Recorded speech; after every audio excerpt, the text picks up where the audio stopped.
আর আমরা এই মুহূর্তে নজর রাখবো গাজলের দিকে। মালদার গাজলে সেখানে বিধায়কের গাড়িতে হামলার অভিযোগ। বিজেপি বিধায়কের গাড়িতে দুষ্কৃতী হামলা, খুলে দেওয়া হয় গাড়ির তার, ইঞ্জিনের অংশ। চিন্ময় দেববর্মনকে খুনের ছক। গাজল থানায় ইতিমধ্যে লিখিত অভিযোগ দায়ের করা হয়েছে। আরও একবার জানাবো আপনাদেরকে, গাজলে বিধায়কের গাড়িতে হামলার অভিযোগ। আপনারা দেখতে পাচ্ছেন এই মুহূর্তে দুটো ছবি দেখাচ্ছি। একদিকে যে গাড়িতে হামলা হয়েছে সেই গাড়িটির ছবি দেখাচ্ছি, অপরদিকে হামলার মুহূর্তে সিসিটিভি যে ফুটেজ ইতিমধ্যেই সামনে এসেছে সেই সিসিটিভি ফুটেজ দেখাচ্ছি আপনাদেরকে। এবং এই বিষয়ে এই বিজেপি বিধায়ক যার গাড়িতে ভাঙচুর চালানো হয়েছে তিনি কি বলছেন তার বক্তব্য শোনাবো। এর পাশাপাশি স্থানীয় তৃণমূল নেতৃত্ব কি বলছেন তাদের বক্তব্য শোনাবো আপনাদের। আতঙ্কিত দুশ্চিন্তাও আমার বটে, কারণ আমি বিধানসভার স্ট্যান্ডিং কমিটির মিটিংয়ের জন্য কলকাতায় ছিলাম। হঠাৎ করেই জানতে পারি যে আমার যে ব্যবহার করা গাড়িটা কিছু দুষ্কৃতী 27 তারিখ রাত্রিবেলা 1:30 নাগাদ হঠাৎ করে এসে বেশ কয়েকজন মিলে একটা গাড়ি করে নিয়ে এসে আর আমার গাড়ি বাড়ির সামনে থাকা অবস্থায় সেটাকে খুলে ফেলা হয় এবং সমস্ত রকমের ভেতরে যত রকমের পার্টস আছে, যত রকমের ওয়্যার আছে সেগুলোকে নষ্ট করে গাড়িকে নাশকতামূলকভাবে চেষ্টা করা হয়। আর পরিবেশ রাজনৈতিক বর্তমানে রয়েছে পশ্চিমবাংলা, তাদের দেখা হচ্ছে যে বিরোধীরা বারবার টার্গেটেড।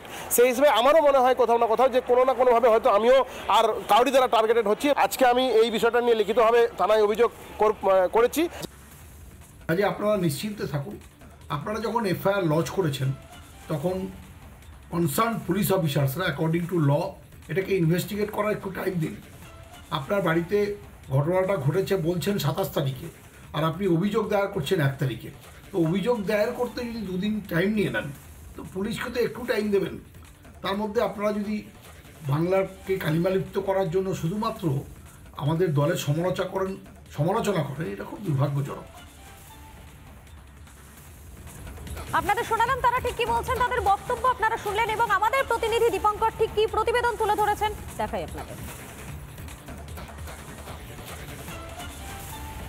গাজলের এই যে 512 জাতীয় সড়ক, যে জাতীয় সড়কের পাশেই হচ্ছে গাজল বিধানসভা কেন্দ্রের বিজেপি বিধায়ক চিন্ময় বর্মনের তার বাড়ি, এবং তার বাড়ির সামনেই যে ছবিটা আমরা দেখাবো তার বাড়ির সামনেই তার এই গাড়ি রাখা হয়েছে, স্করপিও গাড়ি। এবং সেই গাড়িতে রীতিমতো দেখতেই পাচ্ছি যে তার ভিতরের যে বিভিন্ন রকম যে পার্টসগুলো রয়েছে, যে সেন্টার লক প্রথমে ভেঙে নিয়ে তার বিভিন্ন যে পার্টসগুলো রয়েছে সেই পার্টসগুলো বিভিন্ন রকমভাবে খোলা রয়েছে এবং বিভিন্ন জায়গাতে যে সমস্ত যে লাইনের কাজ রয়েছে গাড়ির ভিতরে সেই লাইনের কাজগুলোকে কিন্তু ডিরেক্ট করা হয়েছে, অর্থাৎ বিভিন্ন তার ছিঁড়া হয়েছে, দিয়ে লক খুলে সেই লকগুলি ভাঙা রয়েছে, সুইচ ভাঙা রয়েছে এবং পাশাপাশি গাড়ির ভিতরে জেপিএস যে রাখা থাকে বেশ কিছু তারও কিন্তু ছিঁড়া হয়েছে।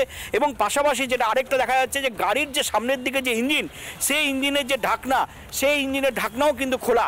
এই অবস্থায় ইঞ্জিনের ঢাকনা খোলা এবং এই অবস্থায় কিন্তু গাড়িটা কিন্তু রাখা হয়েছে।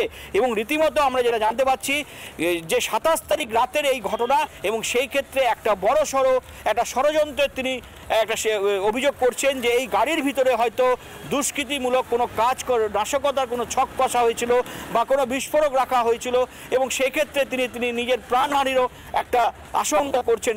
এই গাড়ি নিয়ে যাওয়ারও একটা চেষ্টা করা হয়েছিল এবং পাশাপাশি এই নিয়ে রীতিমতো আতঙ্ক হয়েছে, কেন চিন্ময় বর্মন এর আগেও তার বাড়িতে দুষ্কৃতীরা হামলা করেছিল। সেক্ষেত্রেও তিনি এইবারের যে গাড়ির যে প্রসঙ্গ তাতেও কিন্তু একটা চিন্তার বিষয় রয়েছে।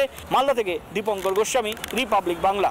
নানা ধরনের কন্টেন্ট দেখার জন্য লাইক করুন, শেয়ার করুন আমাদের ফেসবুক পেজ, সাবস্ক্রাইব করুন আমাদের ইউটিউব চ্যানেল। পাশাপাশি অন্যান্য ব্রেকিং নিউজের জন্য অবশ্যই চোখ রাখুন রিপাবলিক বাংলায়।